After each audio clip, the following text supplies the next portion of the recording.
Welcome back my channel educational RK point. ये video आपके लिए थोड़ी सी खास होने वाली है। आई होप कि आपको इस वीडियो से पूरी की पूरी जानकारी मिल जाए, भविष्य में आपको कभी कोई सवाल अब अपने कैरियर को लेकर नहीं पूछना पड़े।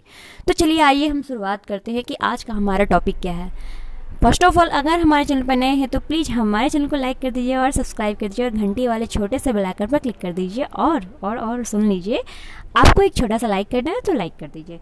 तो चलिए आइए हम स्टार्ट करते हैं। आज का हमारा टॉपिक है कि आखिर बीएड हम किस सब्जेक्ट से करें जिसमें सरकारी जॉब लगने के ज़्यादा चांसेस हो। तो ये बहुत दिन से ये कमेंट आ रहा था, बहुत लोग पूछ भी रहे थे कि मैम किस सब्जेक्ट से करें, किस सब्जेक्ट से। तो मैंने सोचा आज बना ही लूँ। तो यहाँ पे देखिए, मैं आपको बताऊंगी कि आपको इसमें कौन कौन सा सब्जेक्ट। पहले मैं बताती हूँ किस चीज़ में ज़्यादा है चांसेस, किस सब्जेक्ट को लेने से ज़्यादा चांस है और किस में कम चांसेस है। तो पहले ज़्यादा के लिए हम करते हैं। पहले मैं आपको छोटा सा एक बता दूं, तो अगर आप टीचर तीन प्रकार के होते हैं। एक प्राइमरी टीचर होते हैं, एक टीजीटी एलटीई होते हैं टीचर, और दूसरे होते हैं पीजीटी यानी कि पोस्ट ग्रेजुएशन टीचर।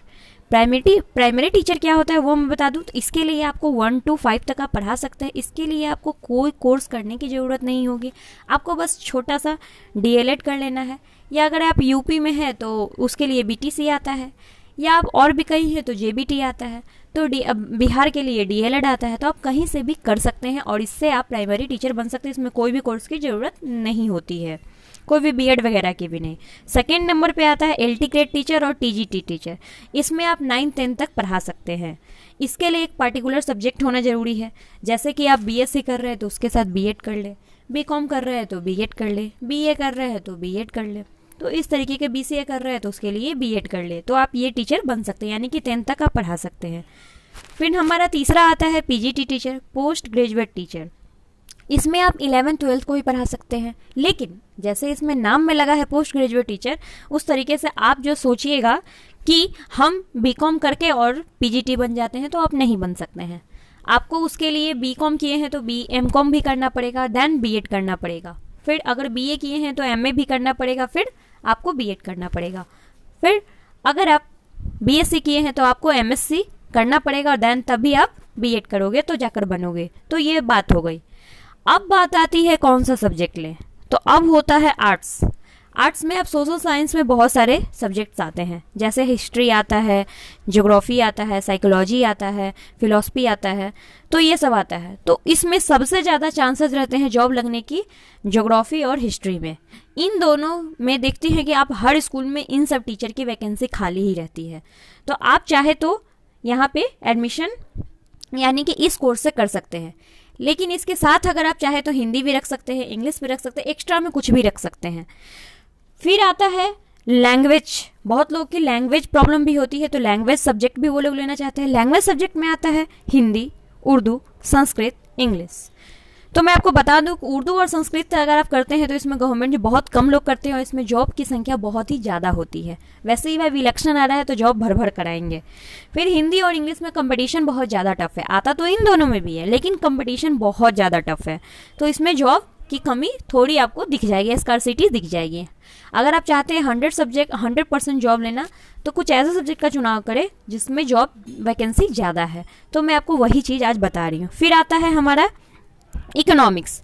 अगर आप इकोनॉमिक्स करते हैं, अच्छे से पढ़ते हैं, तो इसमें कैरियर बहुत ज़्यादा है, तो आप कर सकते हैं। अब हम चले आते हैं आर्ट्स पे, तो हो गया। अब चलते हैं साइंस के स्टूडेंट पर कि साइंस के स्टूडेंट वालों को कौन सा सब्जेक्ट लेना चाहिए। तो अगर आप साइंस है तो साइंस के साथ आप मैथ, बायो, फिजिक्स, केमिस्ट्री कोई भी सब्जेक्ट ले सकते हैं। मैथ्स में कंपटीशन बहुत ज़्यादा टफ है। आजकल हर कोई मैथ का ही टीचर बनना चाहता है। अगर आप बायो में करते हैं, बायो से टीचर बनना चाहते हैं, तो इसमें वैकेंसी बहुत ही ज़्यादा है। बायो के साथ अगर आपकी केमिस्ट्री पर कमांड है तो इन दोनों आपको ये दोनों पढ़ाने के लिए मिल जाएगा और इसमें बहुत ज़्यादा वैकेंसी है। ऊपर से फिर फिजिक्स, तो आपको 2 सब्जेक्ट आता है चुनने के लिए। मैं तो अब बाकी ये बता, अगर आपने नहीं देखी है तो मैं इन स्क्रीन पर डाल दूंगी, आप वहाँ से जाकर देख सकते हो। अब आते हैं कॉमर्स। कॉमर्स के स्टूडेंट के लिए सबसे अच्छा उपाय है बीकॉम करें, एमकॉम करें प्लस बीएड करें, तो आपके लिए बहुत ही अच्छा उपाय है। बहुत ज़्यादा वैकेंसी आती है, कोई ऐसी नहीं कि वैकेंसी कम आती है। और आप अपने सब्जेक्ट का टीचिंग मेथोडोलॉजी है आपके लिए। फिर मैंने 2-3 सब्जेक्ट और बताए हैं, वो भी आपके लिए। अगर आप करना चाहते हैं लैंग्वेज पेपर लेना चाहते हैं तो वो भी आपके लिए हिंदी इंग्लिश ये दोनों सब्जेक्ट आपके लिए है। फिर एक होता है टेक्निक ऑफ कॉमर्स करके एक सब्जेक्ट आएगा आपके में, अगर वो आपके कॉलेज में अवेलेबल होगा तो वो भी कॉलेज में आप यानी कि आप उसमें एडमिशन ले सकते हो। तो देन कॉमर्स के लिए थोड़ा यहाँ पे थोड़ा दिक्कत हो जाता है बट ज़्यादा नहीं। अगर वो एमकॉम कर लेते हैं, अगर अच्छे से कॉमर्स पढ़ते हैं तो उनका भी जॉब 100% सिक्योर होता है, क्योंकि कॉमर्स बहुत कम बच्चे पढ़ते हैं। आई होप कि आपको अब सारी जानकारी जॉब को, सरकारी जॉब को, कोर्स को लेकर मिल गई होगी। अगर कोई भी जानकारी 2% भी बची हो तो आप नीचे कमेंट कर सकते हैं कि हाँ मैम मुझे बिल्कुल समझ में नहीं आया, तो आप मुझे बता सकते हैं।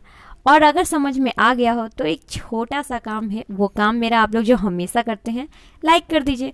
और कोई काम तो है नहीं आपसे, तो बस इतना तो आप मेरे लिए कर ही सकते हो। तो चलिए इसी के साथ हम आपसे विदा लेते हैं। आई होप कि आज के लिए आपका दिन मंगलमय है और भी बने। और हाँ, शाम तक आपको आज college news, university news, job news, हर चीज़ का न्यूज़ आपको मिल जाएगा हमारे चैनल पर। तो चलिए हम आपसे विदा लेते हैं। Bye bye.